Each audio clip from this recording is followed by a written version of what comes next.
Tem gente que reza, vai à missa, tenta fazer o certo e mesmo assim continua longe de Deus. Não é por falta de esforço, é porque está acreditando em mentiras, que ninguém nunca corrigiu. E o pior, essas mentiras parecem boas, parecem religiosas, mas no fundo te afastam de Deus sem você perceber. Hoje eu vou te mostrar 5 mentiras sobre a fé, que travam completamente a sua vida espiritual e podem impedir a sua salvação.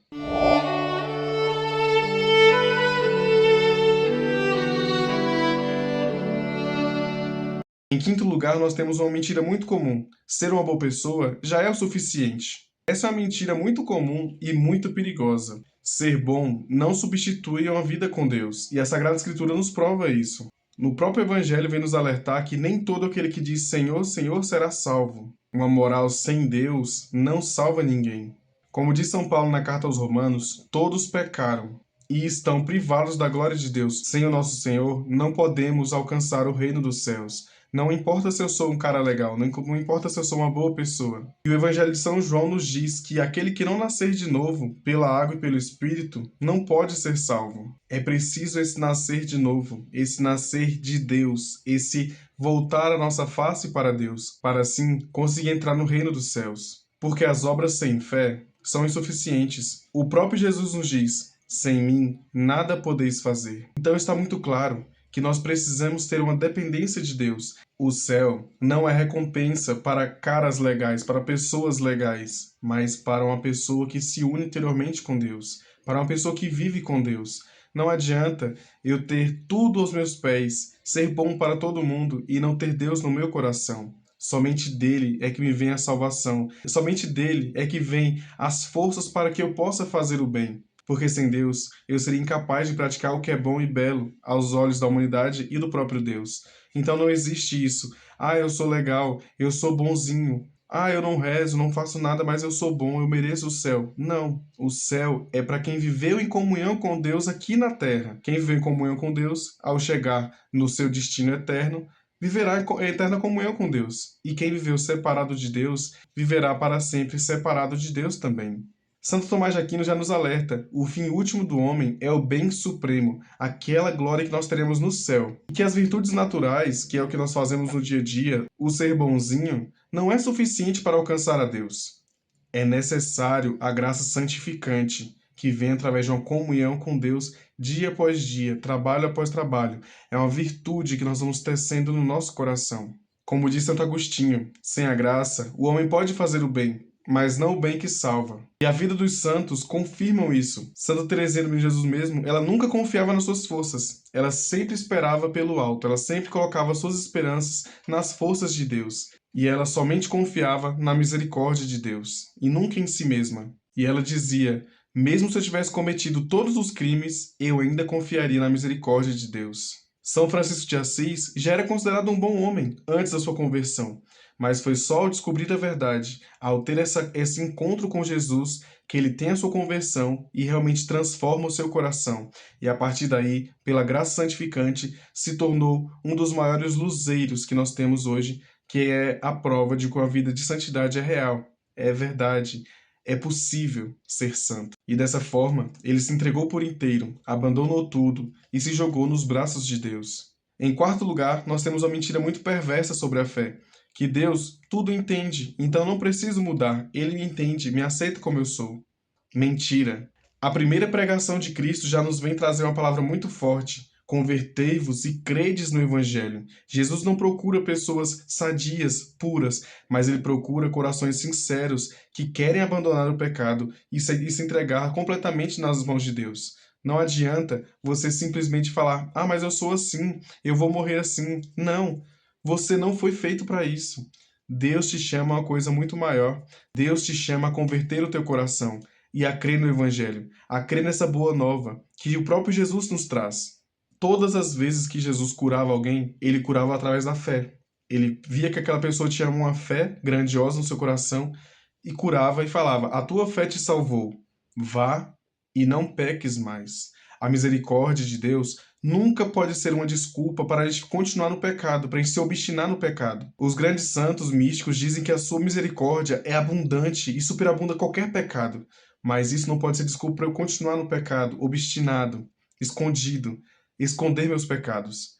Vá e não peques mais. É isso, é você se converter, crer no Evangelho, se arrepender dos teus pecados, receber o perdão de Deus. Que coisa mais maravilhosa poderia acontecer na vida de um pecador do que escutar essas palavras: eu te perdoo dos teus pecados. Vá e não peques mais. Não peques mais. Rompa com o pecado. A tua fé te salvou. Agora viva para a graça. Viva na graça santificante. Não se deixe levar pelo pecado. Porque Deus não simplesmente só perdoa você, ele exige mudança. É uma relação. Ele te dá o perdão e pede algo de nós de volta. E essa fidelidade é esse abandonar o pecado, é esse viver para ele. Não basta simplesmente eu chorar, me debruçar, reconhecer que Jesus é meu Salvador, reconhecer que Jesus me salvou, perdoou os meus pecados e continuar no pecado. Não. Tá errado. Alguma coisa está errada se a gente vive dessa forma. Porque Deus sim pede algo de nós. Ele nos dá tantas coisas. Ele nos deu a terra, nos deu o ar, nos deu o sol para iluminar, nos deu as estrelas, as plantas, os animais. Tudo isso Deus nos deu, sem contar as coisas cotidianas, né? Que Deus nos dá todos os dias e pede uma mudança real. Ele te dá todas as oportunidades. Não interessa quantas vezes você caiu, não interessa em que pecado você se encontra agora. Deus te chama a ser uma pessoa melhor, a largar essa vida de pecado e viver uma vida de glória com Ele. A vida dos santos está nos esperando. E para sermos santos, precisamos romper com o pecado. Eu expliquei isso muito bem explicado também em outro vídeo, gente. Eu vou deixar o card aqui, caso você queira conferir depois. Tá muito legal sobre a santidade também no dia a dia, né? E no fundo, tudo isso que eu estou falando para vocês se resume na frase de Santo Agostinho: o Deus que te criou sem ti não te salvará sem ti. Deus te fez, Deus te criou, Deus te perdoa e Deus te chama, mas Ele não vai te salvar sem o seu esforço. É Deus quem salva. Somente Ele pode te dar a graça e a salvação, mas é preciso se esforçar. É preciso trabalhar para isso. É preciso esse não peques mais para estar com Deus.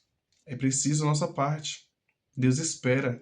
Ele já fez a parte dele. O que Deus tinha que fazer, que era se sacrificar na cruz, derramar o seu sangue precioso por nós, já foi feito. O amor nos amou por primeiro. Basta a nossa resposta agora. Se eu amo a Deus, eu não vou querer nunca contrariar, eu não vou querer nunca ofendê-lo. E esse é o pecado mortal, uma ofensa a Deus. Então o amor nos amou. Basta que nós correspondamos a esse amor. Pois, como diz São João Crisóstomo, não é o pecado que condena, mas é permanecer nele. Chegamos então ao nosso top 3 mentiras sobre a fé, e essa é: ir à missa já resolve minha vida com Deus. Mentira! Deus não quer só sua presença, Ele quer o seu coração também, verdadeiramente amando Ele de volta. Ir à missa, qualquer um vai. Judas, que traiu Jesus com um beijo, estava na primeira missa celebrada pelo próprio Cristo. Então não basta somente você ir à Santa Missa, não basta apenas você dobrar os seus joelhos. Porque uma pessoa que vive assim é como Jesus diz no Evangelho: esse povo me louva com os lábios, mas o seu coração está longe de mim. Dá para estar na missa e longe de Deus. Como o próprio deu o exemplo de Judas Iscariotes, ele estava lá. Jesus, mesmo sabendo de tudo que ia acontecer, ele não excluiu Judas em momento nenhum. Permitiu, deu a comunhão para Judas. Judas foi a primeira pessoa a comungar em pecado mortal. E é como diz São Paulo na sua primeira carta aos Coríntios: uma comunhão e uma participação indigna traz condenação. Deus quer transformar a sua vida, mas ele nunca vai chegar com os dois pés na porta. Não. Ele chega e bate. E espera que você abra a porta. E como diz a carta de São Tiago, nós devemos ser participantes da palavra e não somente ouvintes. Nós devemos pegar isso, pegar esse ensinamento, pegar tudo o que Cristo transmitiu através dos seus apóstolos, através da sua igreja, através da Sagrada Escritura e colocar em prática na minha vida. Ser um praticante ativo da palavra de Deus, não apenas um ouvinte. Porque a missa não transforma quem não quer ser transformado. São João Crisóstomo falava: de nada adianta participar do altar se a sua vida está corrompida. E Santo Agostinho: recebe aquilo que és e torna-te aquilo que recebes. Então existe esse movimento. A comunhão nos traz isso. Receber o que sou e tornar-me aquilo que eu recebo. Ou seja, me tornar Jesus. Cada dia mais, cada comunhão, como é possível a gente participar da missa. Tem gente que participa diariamente, né? Comunga diariamente 30 anos, 20 anos da sua vida e não muda de vida. Como é possível? Olha para dentro de você agora. Reconhece isso. Quanto tempo faz a sua primeira comunhão? Como está o seu coração de lá para cá? Está mais parecido com Jesus? Se não, nós devemos fazer um bom exame de consciência. Alguma coisa não está certa. Porque a Eucaristia nos traz essa intimidade, essa comunhão com Jesus. Não a comunhão só por palavras ou no esforço da oração, mas fisicamente é Jesus te tocando hoje. É aquele Jesus que morreu por você, aquele Jesus que ressuscitou por você, está aqui. Eu tenho que ter esse movimento de mudança. Eu participo da Santa Missa, eu escuto a palavra, eu comungo, eu tenho que mudar de vida. Eu tenho que ser uma pessoa melhor depois da Eucaristia do que a pessoa que eu era antes. E se não, eu tenho que fazer um exame de consciência, fazer esse esforço, fazer esse trabalho, uma volta para Deus, voltar o nosso olhar para Deus verdadeiramente. Porque é como diz São Paulo, olha só os santos. Os santos dizem: não é eu que vivo, mas Cristo que vive em mim, porque teve esse movimento interior. E não de alguma forma que Jesus toma a personalidade completamente, não, mas a pessoa se torna tão parecida com Jesus que começa a viver como Jesus. É outro Jesus na Terra. É a presença de Cristo no meio da sociedade. Eu coloco para você, jovem, estudante, a pessoa que trabalha, né? Não importa o seu trabalho. Seja Jesus no seu ambiente de trabalho. É esse o seu trabalho como cristão. Tornar-se aquilo que comungamos. Essa é a nossa missão toda vez que nós recebemos Jesus na Eucaristia. Se for somente uma vez na semana, ótimo. Vamos fazer dessa a melhor comunhão de nossas vidas. Não comungar de qualquer jeito. Não deixar para lá, não deixar o tempo passar. O momento propício é esse. É Jesus e você, nada mais importa. Então, chegamos ao nosso segundo colocado das mentiras sobre a fé, e esse eu tenho certeza que você já ouviu ou que você já acreditou. Que eu rezo do meu jeito, não preciso de igreja. É engraçado porque quem normalmente fala isso ou é católico que não pratica a sua fé, ou são pessoas que estão desegrejadas ou de religiões opostas. Porque não é possível você olhar para o Evangelho e você não reconhecer que Cristo fundou uma igreja. Cristo não fundou uma fé isolada. Ele não falou, ó, vai lá e reza sozinho. Não. Ele falou, onde dois ou mais estiverem reunidos em meu nome, aí estarei. Dois ou mais, uma comunidade. Cristo funda uma comunidade de fé. E essa comunidade está em torno de São Pedro. Está em torno da figura do Papa. E não é eu que falo, é o próprio Cristo. Tu és Pedro, e sobre essa pedra edificarei a minha igreja, e as portas do inferno não prevalecerão contra ela. Então não existe isso. Jesus não foi no cartório tirar um CNPJ para a igreja, mas ele fundou verdadeiramente. Pensa um pouco comigo. Quando Deus está pairando com seu espírito sobre as águas, ele diz e as coisas acontecem. Ele diz: faça-se a luz, e a luz é feita. Faça-se o firmamento, e o firmamento é feito. Separa-se as águas e apareça um solo seco. Acontece. Tudo Deus faz pela sua palavra, que é Jesus. O verbo de Deus é Jesus. Aí você pergunta para uma pessoa que pode até ter uma religião oposta à nossa. Quando Jesus fala para Pedro: vem, caminha sobre as águas, vem até mim. Isso é verdade ou é mentira? Pedro não caminhou sobre as águas? Ele até tem uma vacilação e começa a afundar, mas Pedro caminhou sobre as águas pela palavra de Jesus. Quando Nossa Senhora fala para as pessoas fazer tudo o que Jesus disser, e através dessa ordem e através do que Jesus manda, ele transforma água em vinho. Quando Jesus parte o pão, isso é verdade ou é folclore? É verdade, né? Todo mundo, todos os cristãos que dizem cristãos, dizem que é verdade. Jesus falava e acontecia. E ele falava para o coxo, levanta e anda. O coxo levantava e andava. Jesus falava e acontecia. Jesus é assim. Ele é o verbo eterno de Deus. Tudo é através da sua palavra. Quando Jesus fala, isto é o meu corpo, isto é o meu sangue, é verdade também ou faz de conta? É verdade. Muitos cristãos não acreditam nisso. Mas nós sabemos que é verdade. Isto é o meu corpo, isto é o meu sangue, é verdadeiramente comida e verdadeiramente bebida. E quando Jesus fala, filho, esta é a tua mãe, mãe, este é o teu filho, é real ou é mentira? É verdade. Jesus fala e acontece. E aí quando Jesus fala, tu és Pedro, e sobre essa pedra edificarei a minha igreja, não é as minhas igrejas, é um pronome pessoal, é minha, é meu, algo próprio. É verdade ou é mentira? Não tem uma igreja de Cristo? Não tem uma religião que Jesus fundou? Não existe a igreja de Jesus? Se você lê Bíblia e se você tem fé cristã, você vê que é tudo verdade. Nossa Senhora é nossa mãe. Jesus está realmente presente na Eucaristia. e Jesus fundou a igreja sob Pedro. E se Jesus fundou uma igreja, então não existe o rezar individual. Claro, você pode, na sua casa, unido à fé da igreja, essa é a beleza. Quando você é católico, você nunca está sozinho. Quando você dobra os seus joelhos no seu quarto escuro, fecha a porta e reza sozinho ao seu Pai que está no céu, você, batizado, está unido à igreja. Você é uma célula da igreja e você reza com a fé da igreja. Essa é a beleza de ser católico. Quem é católico nunca está sozinho. Nós temos os anjos, nosso anjo da guarda sempre está conosco. Nós temos a Virgem Maria gloriosa, que nos quer trazer para perto de seu filho. Nós temos os nossos santos de devoção, que são nossos amigos, estão lá para nós em todos os momentos. Quem é católico nunca está sozinho. Vai mais além. No Evangelho de São Lucas, Jesus fala que quem rejeita a igreja é a ele mesmo que rejeita. Ele fala claramente: quem vos ouvir, falando com os apóstolos, falando com a igreja, quem vos ouvir é a mim que ouve, e quem vos rejeita é a mim que rejeita. Jesus se identifica não somente como proprietário, como fundador da igreja, mas ele se identifica com a própria igreja. É por isso que quando São Paulo estava no caminho de Damasco e Jesus tinha ascendido aos céus há mais de 20 anos, na época de São Paulo, no contexto histórico que está acontecendo aqui, São Paulo cai do cavalo, depois de 20 anos de perseguição aos cristãos, Jesus aparece para São Paulo e fala o quê? Saulo, Saulo, por que me persegues? Jesus não fala por que persegues a igreja. Não. Jesus fala por que me persegues. Então, assim como São Paulo tem esse reconhecimento de que não é mais ele que vive, mas Cristo que vive nele, Jesus tem essa configuração, essa intimidade de chegar e dizer que ele é a igreja. Ele é a igreja. Por que me persegues? Jesus não estava sendo perseguido mais. Quem estava sendo perseguido? Quem estava sendo morto? Os cristãos.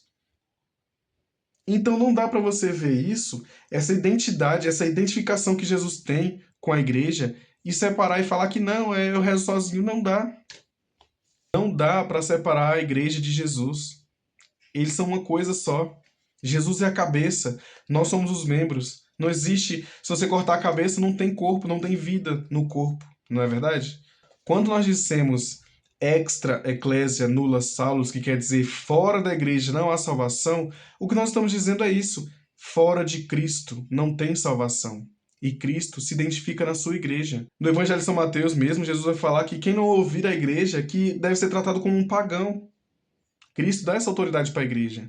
Ele olha para os apóstolos e fala: quem vos perseguir, me persegue. Quem vos ouvir, me ouve. E quem não quiser vos ouvir, pior, é pagão. Jesus dá autoridade para a igreja, até mesmo nesses casos de excomunhão, que é uma separação da fé, que não é só uma punição, mas é uma divisão. A igreja também te dá o livre-arbítrio. Você quer ser católico? Ótimo, nós temos a fé católica para você seguir. Você não quer ser católico? Ótimo também. Vá viver sua fé, a fé que você quiser em outro lugar, não dentro da igreja. Não se vive fé do mundo dentro da igreja. Não se vive protestantismo, espiritismo, budismo, todas essas falsas religiões não se vive dentro da igreja. Você quer viver? É lá, não aqui. Então existe essa autoridade que é dada pelo próprio Cristo à sua igreja visível sobre os apóstolos, construída sobre Pedro e os apóstolos. Está lá. E essa fé não chega através de uma invenção, chega através da escuta. Porque, como diz São Paulo aos Romanos, a fé vem através da pregação. Você escuta e você acredita. É tanto transmitido através da escritura quanto da tradição oral, né? Os apóstolos, quando eles começaram a pregar, eles não tinham o Novo Testamento. Quando a primeira carta de São Paulo foi escrita, que foi a carta aos Tessalonicenses, que foi o primeiro livro do Novo Testamento escrito, já tinha 20 anos que Jesus tinha ascendido aos céus. Tinha 20 anos. 20 anos a igreja viveu somente de pregação oral, falando o que aconteceu com Cristo. Falando de tudo. Não tinha nenhum evangelho escrito. Somente os apóstolos pregando, falando, boca por boca. Chegava em praça pública e pregava. Assim os cristãos foram se espalhando pelo mundo, né? Então, no fim, não é como eu quero, é como Deus revelou. Deus falou que é assim, e eu vou lá e obedeço. Obediência é uma demonstração também de santidade, né? É um resquício de santidade na nossa vida. Obedeço. Você não escolhe um caminho. Jesus já deixou um. Ele mesmo falou: eu sou o caminho, a verdade e a vida. Ele é o caminho. Ele se mostrou, ele se revelou. Ele falou qual é a sua doutrina. Então não tenho que inventar nada. Só seguir, só obedecer. Aí tem sempre aqueles que falam, ah, mas a igreja se corrompeu, a igreja foi fundada por Constantino, os primeiros cristãos não eram católicos. Será mesmo? São Cipriano, que morreu no ano de 258, ou seja, quase um século antes de Constantino, ele dizia que não pode ter Deus por pai quem não tem a igreja por mãe. Século III, eu estou falando aqui de um século antes de Constantino, os cristãos com essa identificação, que a igreja é a mestra e coluna, sustentáculo da verdade. É a igreja, é nossa mãe. E se mesmo assim, um século antes de Constantino está muito longe para você, eu tenho um exemplo aqui também de Santo Inácio de Antioquia. Santo Inácio de Antioquia, para quem não sabe, ele foi discípulo de São Pedro e São Paulo. Ele morreu por volta do ano 107. São João estava vivo no ano 107.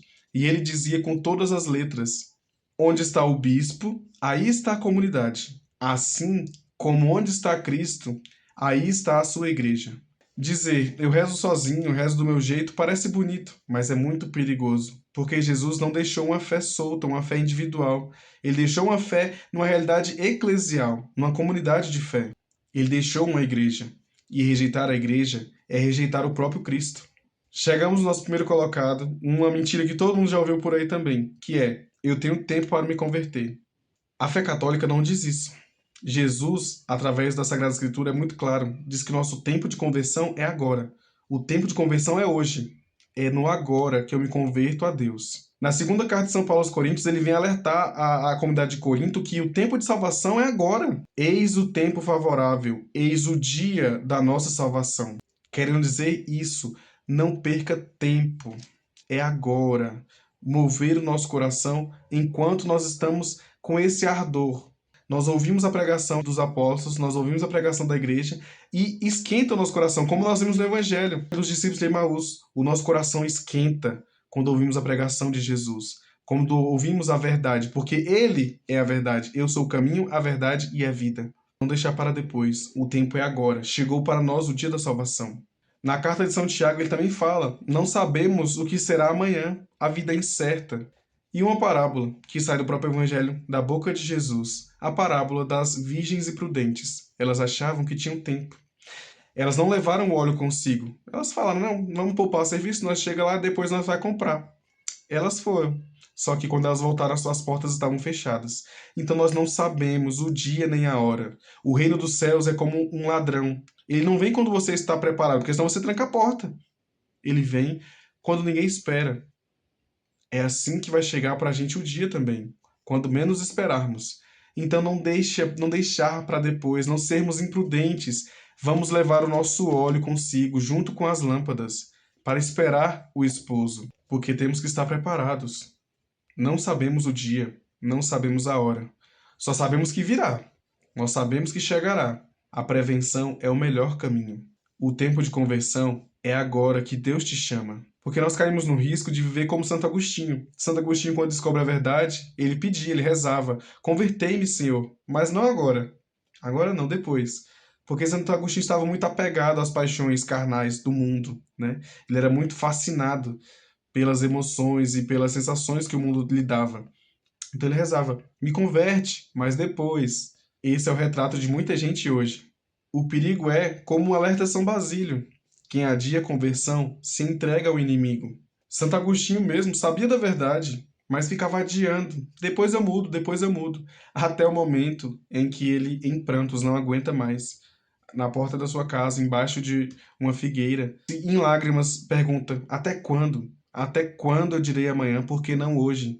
E assim existe um estalo dentro de si, o amor de Deus que se derrama sobre ele, e ele finalmente reconhece naquele poema grandiosíssimo, né? Tarde te amei. Por que tarde te amei? Porque ele podia ter amado antes. Deus derramava as graças e as bênçãos, e ele, depois da sua conversão, ele acha que foi tarde demais ainda, né? Ele podia ter começado a amar a Deus antes, e começa a se oferecer a Deus. É sempre bom lembrar, Deus oferece um tempo de misericórdia. O tempo agora, o tempo de igreja, o tempo da nossa vida é o tempo de misericórdia, mas ele não é infinito. Virá o tempo de justiça, virá o tempo em que ele julgará o bem e o mal. Virá o tempo em que ele vai separar o joio do trigo, isso é muito claro. Está no Evangelho. Jesus já falou tantas vezes. É agora. Se você está adiando a sua conversão, você está arriscando a sua eternidade. Dizer depois eu me converto é uma das maiores ilusões da vida espiritual, porque você não controla o amanhã e talvez amanhã o seu coração não responda como ele está respondendo agora, com essa vontade, com esse ímpeto, essa vontade de amar de volta. Aproveita, o tempo propício é agora. Se Deus está te chamando hoje, não responda amanhã. E se esse vídeo te ajudou, compartilhe com alguém que precisa ouvir isso, inscreva-se no canal e deixe o seu like. Vou responder todos os comentários. E se você quer se aprofundar de verdade, eu deixei na descrição alguns livros que vão te ajudar a compreender a fé com profundidade. Não só a conhecer, mas a viver de verdade. Até o próximo vídeo e que Maria te conduza sempre até Jesus.